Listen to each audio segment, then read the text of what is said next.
All right, we're going to be talking about image-based lighting within ZBrush, but before we get into that, we're going to talk about just regular old rendering in ZBrush and just a basic overview of lighting and materials, as well as the pros and cons of rendering in ZBrush versus, having to export this and render in an external program. So the good thing about rendering in ZBrush is you don't have to worry about, number one, converting your dynamic subdivisions. So you're going to see if I zoom in here, let's Alt-tap this subtool over here. I go to my subtool menu and if we go down here to geometry, we have dynamic subdivision, so I've hit Shift-D, that turns dynamic subdivision off. If I hit D, that turns it on.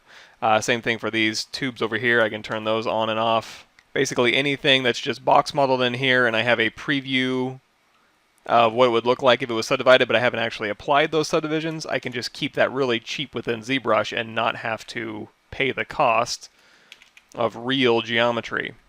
If I was to send this to, say, over to Keyshot, go to External Renderer and send it over to Keyshot, let's go ahead and turn that off. Keyshot would go ahead and subdivide that up for me, so that's not an issue.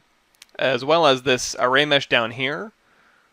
So I have these objects right here. You're going to see if I turn on my polyframe, this is the only actual object in here. So if I want to go ahead and change this object, I can, and it'll go ahead and update all those other instances.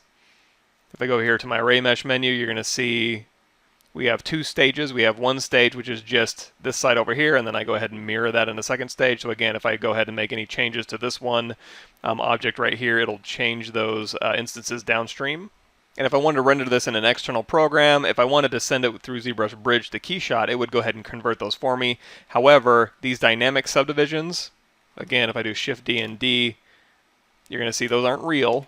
They haven't been applied yet, as well as these array mesh instances, any nano meshes that you have, basically any BPR geo that you have assigned to your mesh, you're going to have to convert all of these. Another thing you're going to have to convert is live Boolean. You're going to have to, if I go over here and I turn on my live Boolean render, turn off polyframe, you're going to see I have live Booleans turned on. So if I want to, I can hold down Control and drag out a copy of this one.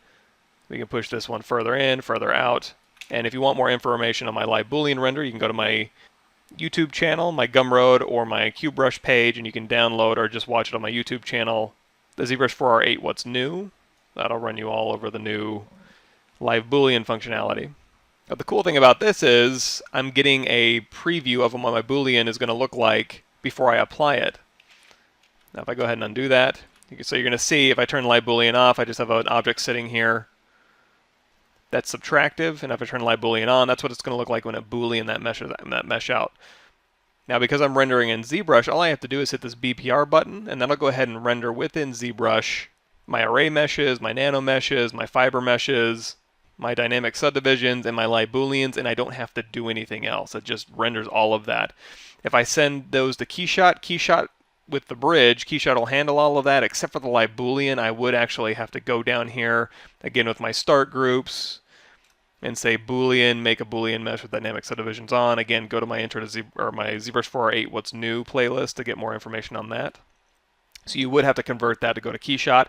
And if you're going to an external render, say Redshift or Octane or V-Ray or whatever, you would have to convert all of these things and export it out as well.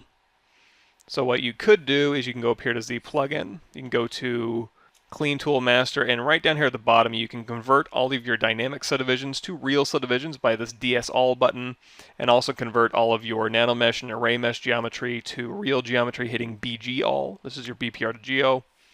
And that'll convert your micro mesh geometry as well. And then once you've done all that, then you could export, you could do a subtool merge visible, and then you could export that as an OBJ. You could also go up here to your Z plugin, subtool master. And if you do export in here, that'll go ahead and export all of your subtools as individual OBJs, or what I prefer to do is go up here to FBX export, and you can export this entire file as one FBX file with all of your objects named within it. And then you can import that into your external renderer of your choice. However, like I said, it's really nice to not have to do all that. You can keep it within ZBrush. ZBrush can handle millions upon millions of polygons at once. I don't have to export anything. I can just hit BPR and start rendering.